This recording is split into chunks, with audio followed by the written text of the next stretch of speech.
Se amanhã você perdesse o emprego, seu carro quebrasse ou aparecesse uma despesa médica inesperada, você teria dinheiro para cobrir isso?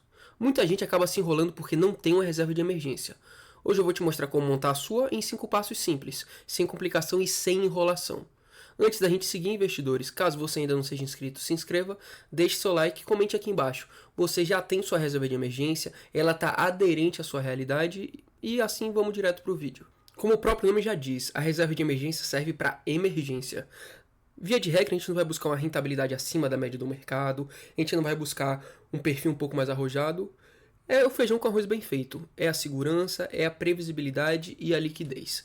Quando a gente fala de reserva de emergência, investidores, a gente sempre tem que ter esses 3 pilares como norte.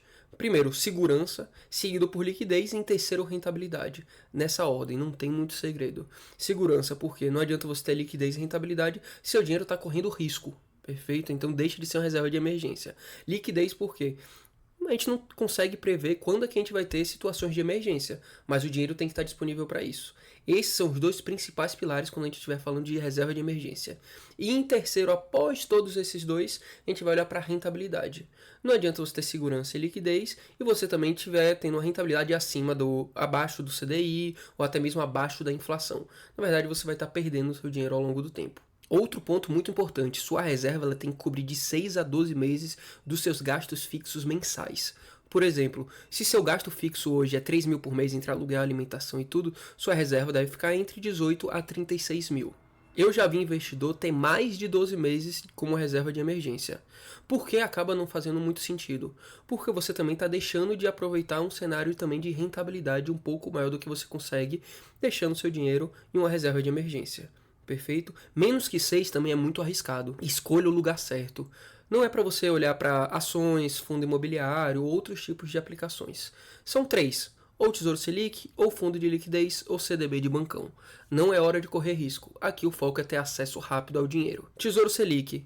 É risco governo, risco do país quebrar. Fundo de liquidez. A gente vai estar basicamente olhando para a mesma rentabilidade de um CDB, mas muitas vezes com a liquidez até mesmo durante o final de semana. E um CDB de bancão, a gente vai estar olhando realmente para um cenário que você vai estar deixando o seu dinheiro com as maiores instituições financeiras do país. Trazendo como exemplo bem rápido aqui, esse fundo de investimento do BNP Paribas. Por mais que ele coloque aqui que ele é de crédito privado, já a gente vai olhar a composição dele. Mas a gente consegue observar aqui que ele tem uma volatilidade muito baixa, ele está rendendo um pouco acima do CDI, o que é isso que a gente busca. E ele também tem uma liquidez, aqui não aparece, mas ele tem um prazo de cotização e de resgate de basicamente D+0. Ou seja, se solicita no mesmo dia, o dinheiro fica disponível. E olhando para a carteira do fundo, a gente pode observar que cerca de 88% da carteira está em CDBs. CDBs, via de regra, de bancos grandes, como a gente pode observar aqui. Bradesco, ABC, tem até BTG aqui também, Pine, Bradesco novamente, Agibank, Stone, ABC, BMG, Banco BTG Pactual, enfim, aqui são basicamente CDBs e RDBs, e a gente pode observar que a segunda categoria que mais tem é basicamente título público, LFTs. Então, por mais que o nome do fundo diga que ele é crédito privado, a maior parte das aplicações dele estão atreladas a instituições bancárias relativamente grandes e também com títulos públicos federais. Então é esse tipo de fundo que a gente vai olhar. Obviamente nada que eu falo aqui é uma recomendação nem de compra nem de venda, eu só realmente trago aqui um norte para a gente estar se orientando. Número que a gente destacou que seria uma reserva de emergência de 18 mil reais, como a gente pode observar aqui, sem aportes mensais, ou seja, é um dinheiro que você tem hoje, você já deixa na sua reserva de emergência.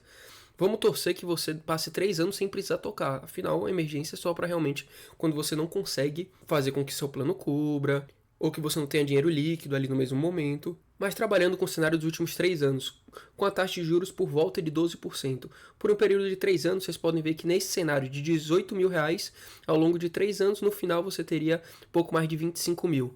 Por isso que muitos falam que o Brasil é o país da renda fixa. Porque mesmo a gente não buscando rentabilidade, a gente pode observar que a gente teve mais de R$ 7.200 em 3 anos, com um aporte basicamente de 18 mil, só olhando para segurança e liquidez, investidores. Daí a importância a gente também olhar para a rentabilidade como um terceiro pilar. Porque não adianta você estar falando aqui de uma rentabilidade de 4, 5%, se esse foi a inflação do período. Na verdade, você não saiu do zero. E mais uma vez, respeite sua reserva de emergência.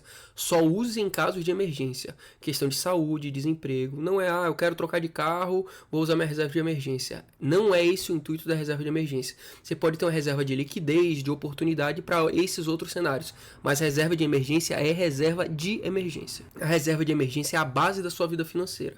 Sem ela, qualquer imprevisto pode virar uma bola de neve. E essa é a mais pura verdade. Não adianta você ter uma carteira super recheada com boas ações, excelentes fundos imobiliários, se eventualmente você vai precisar liquidar esses fundos, essas ações, em momentos inoportunos, porque surgiu uma emergência. Então, até mesmo para você montar uma estratégia de investimento, uma estratégia de aposentadoria e renda passiva, você tem que ter sua reserva de emergência bem constituída. E pelo vídeo de hoje foi isso, investidores. Vídeo rápido, direto, para você entender, você ter um norte. Mais uma vez, me comenta aqui, você já tem sua reserva de emergência? Ela está suprindo os 6 a 12 meses do seu custo médio mensal? E deixa o like, se inscreve e até a próxima.